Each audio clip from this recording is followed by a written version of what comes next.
So today, a customer brought in a KLX 140 big wheel, and I think they want big bore, new chain, and some other goodies. So we'll do that. Got to take the plastics off first, and then, yeah, I'll get to it.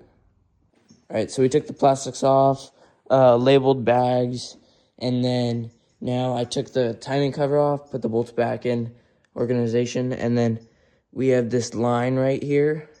Line it up. You take these two covers off, and then I think it was a 12mm socket. Put in there and line that cover up. And then there's a tiny line in there that you gotta make sure it's lined up. All right, so now I got everything off. I think you're supposed to turn this in clockwise until you feel it stop, and then back it out till you feel it stop again. I think shouldn't be any tension on it. All right, so let's see.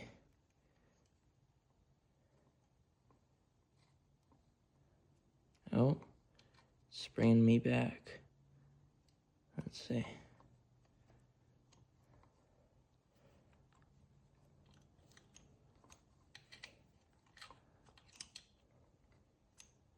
There, it stopped.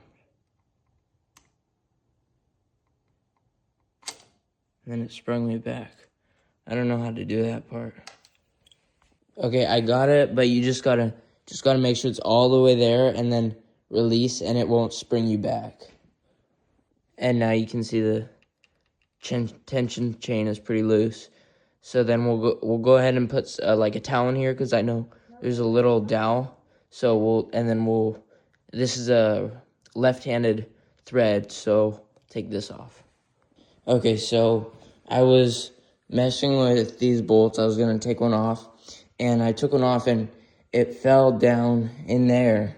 And I can still see it, but it's gonna be hard to get. I'll just wait till I pop these two off. And then I took the cam off, and then there's a little pin in here that you gotta be careful, and it's left-handed thread, and I made sure I just used a marker, marked on the chain and on the gear where it is. So yeah, now we just gotta pop these bolts out, and then we'll be good.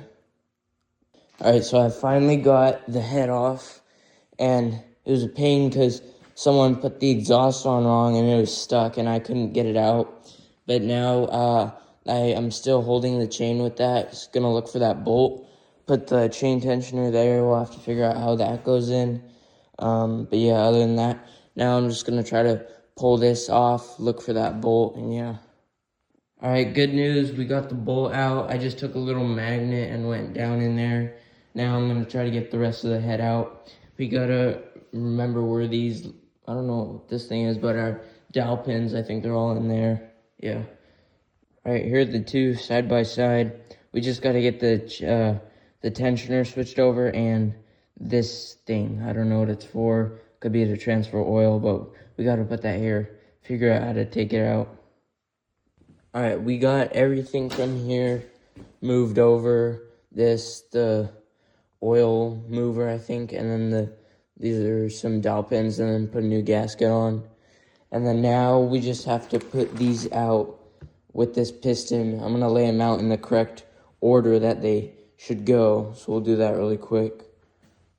All right, so this is the ring layout. You got your arrow, which goes towards the exhaust, and then this ring, which is classified by, there's a little R1 right here, and the lettering always goes up, and this one's pointed at 12 o'clock, and then this one, the darker one, it'll say R2, and that faces up, and that faces 6 o'clock. I think this is like A, B, these two are C, and then this one is D. And then you have these two. I don't think it matters which way they up or down, if that matters. But this is like 11 and 1 o'clock, and then this one, yeah, it faces 6 o'clock, but you want to make sure that where these little lines, they go up when you put it in the piston. So we'll get that and then show you guys really quick. All right, so we got the rings in, and this lower level it's kind of in the same slot. You just have to squish everything together. And then now I'm gonna set it in the base of the cylinder. And I already put one of the rings in, so it'll be easier once we get it on the bike. But yeah, we're just gonna go ahead and compress it and see if we can get it on the bike. All right, so we have this head sitting in here. I got the pin in, and there's no wrist pin on this, which surprised me. But yeah, we got both pins. We're just gonna try make sure always put a towel, because if this falls down, it's pretty catastrophic. So now I'm gonna just try to put the head back on and make sure to slide your tensioner and your chain back through there. So we'll do that really quick. All right, so we got the top back on, and I just put a rag here. Now you want to just get your bolts, run them in, and then now I'm gonna torque them. I think it's 16 foot-pounds, and then we'll just work cross pattern so we don't mess up one side. And yeah, then we'll go from there.